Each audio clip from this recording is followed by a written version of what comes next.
It's like you see on the TV all the time. You'd never expect that from your neighbor. Jerry Rasmussen, aged 65 and married to Brenda Rasmussen, a 55-year-old, was found dead and buried in his home, 33427 Darrin Road, outside Valley, Stevens County, Washington. Although Jerry's death was shocking, even more shocking were the culprits who might have been involved in sending the man to an early grave: his wife, her father, and her sons. My name is Zach, and you are watching Crime Origin. The disappearance of Jerry Joe Rasmussen. According to Tom Rasmussen, Jerry's brother, Brenda and Jerry had met online and had known each other for 3 years. Before Jerry met Brenda, he had been living in Oregon. However, when Brenda came into the picture, the two decided to move to Valley in March 2021. Tom Rasmussen described his brother Jerry as someone who worked several kinds of jobs. Jerry Rasmussen was good with construction jobs, and in addition to that, people employed him to remodel their houses. It was said that he could even build houses. On September 27, 2021, barely 6 months after they moved to the Valley, Brenda called the police in an attempt to report that Jerry was missing. She told a deputy in the Stevens County Sheriff's Office that Jerry had left their home, saying he was suffering from cabin fever. She also mentioned that he drove off on his motorcycle after taking with him the sum of $30,000 in cash. She told the ladies living around here that Jerry had went to California on a business trip and that she hoped that he would be all right. Brenda told the deputy that they both had a misunderstanding, and apparently, it prompted Jerry to leave their home. In her statement, Brenda reported that Jerry had been missing a few weeks before, but she was only calling the police now because she was worried. According to her, her concern stemmed from the fact that it had been a while and Jerry still had not returned home. Brenda said she also tried calling his phone, but he wasn't reachable.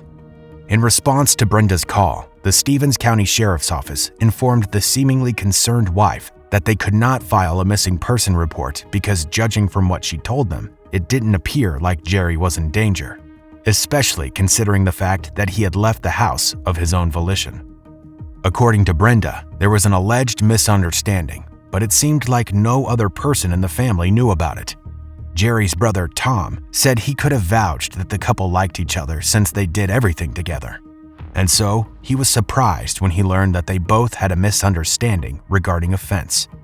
Tom Rasmussen said that he never heard that an argument ensued between the two until the alleged misunderstanding about the fence.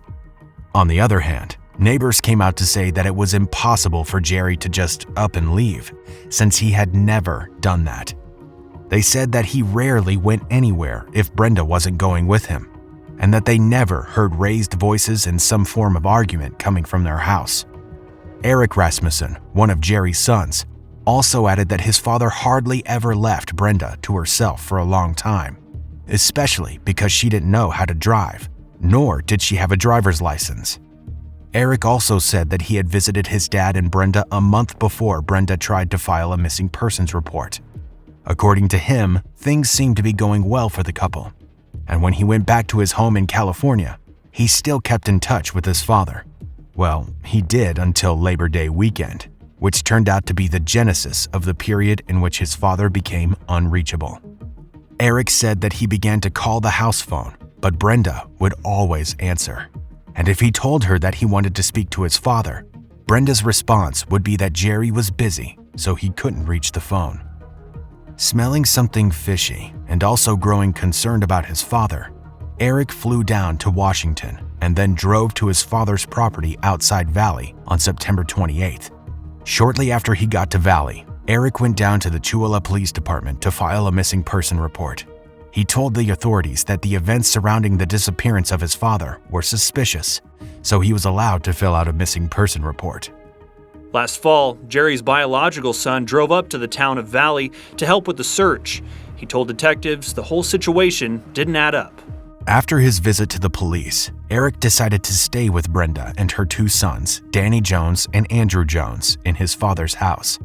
According to him, he believed that the mother, as well as her sons, had something to do with the disappearance of his father.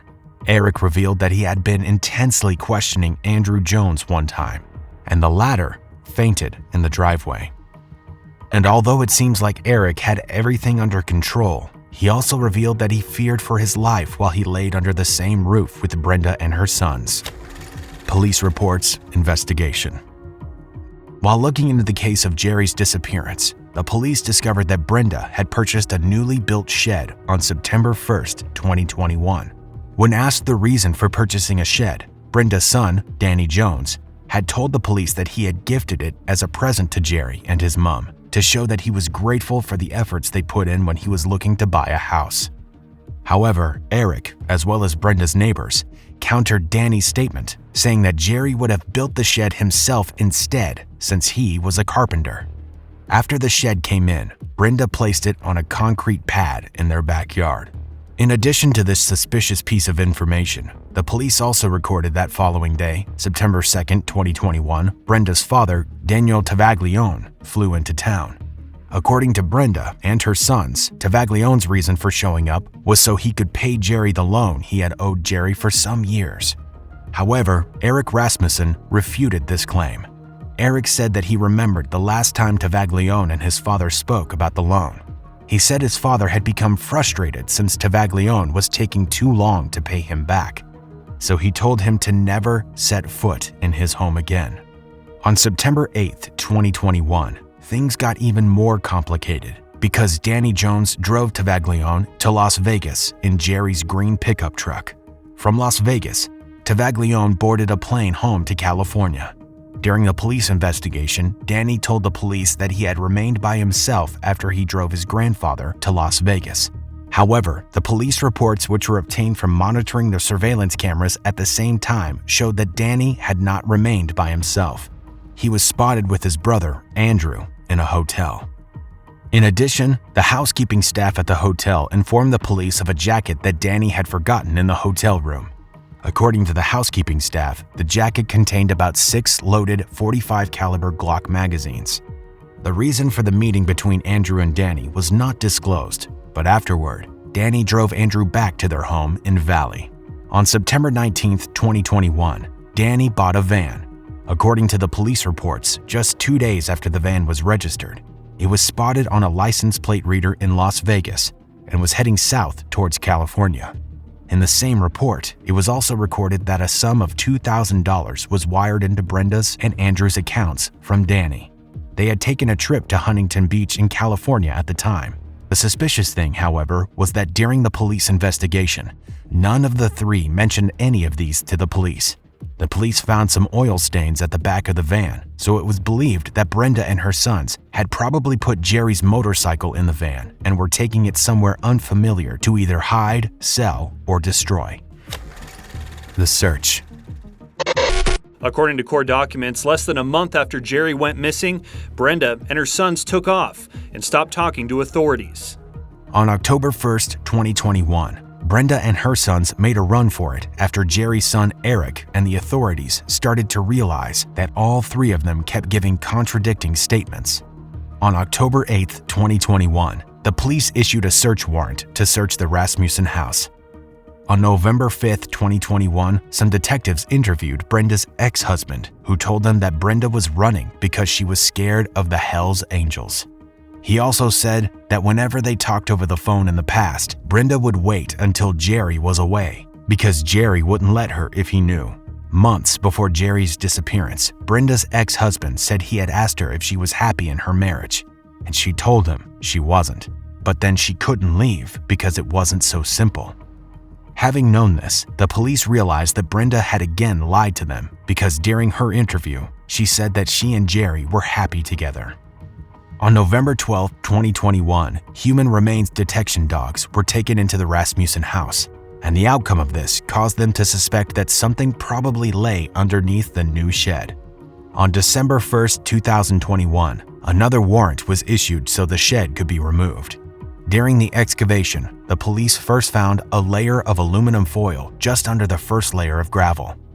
Shortly after, they found a body covered in a pink blanket and further in a plastic wrap. A medical examiner was immediately pulled in to confirm the identity of the body and to determine the cause of death. The body turned out to be that of Jerry Rasmussen. From the autopsy results, he had died from a gunshot to his head. The medical examiner not only found a bullet hole in Jerry's head, but also found the bullet that killed him. What's it like knowing that he was buried there for 3 months? That's, it's still kind of spooky for me. I think about it all the time, and, how short life is, because Jerry worked so hard. And, I'm sure he was looking for an easier life later. The trial, imprisonment, and incarceration. On December 17, 2021, detectives sent another request that arrest warrants be issued so the suspects could be arrested for rendering criminal assistance in Jerry's death. Following this development, the U.S. Marshal Service and the Mojave County Sheriff's Department worked together to bring Brenda Rasmussen and her sons into custody on February 7, 2022. Brenda, along with her sons Danny and Andrew, ages 34 and 32 respectively, were arrested in Fort Mojave, Arizona. They were in jail at the Mojave County Sheriff's Office, so they couldn't face charges until they returned to Stevens County. They were charged with suspicion of first-degree rendering of criminal assistance in connection to Jerry's death. Brenda and Danny Jones also got an additional charge of second-degree murder and unlawful disposition of human remains. Andrew Jones also got an additional charge of 1 count of unlawful disposition of human remains. 77-year-old Tavaglione, on the other hand, was also arrested in February and charged with suspicion of rendering criminal assistance. However, according to the Orange County Sheriff's Department in California, he was released a day after his arrest by posting bond. The sergeant of Stevens County Sheriff's Office, Mike Gilmore, said that Tavaglione had crucial medical issues and would not appear in court until May in California. Throughout the spring season, Brenda and her sons would appear in court for their already fixed hearings. With that, we have come to the end of this video. Thank you for watching, and see you in the next one. If you found this story compelling, don't forget to like the video, comment your take down below, and subscribe to the channel. Also, hit that notification bell in order to stay up to date each time we reveal a new shocking case.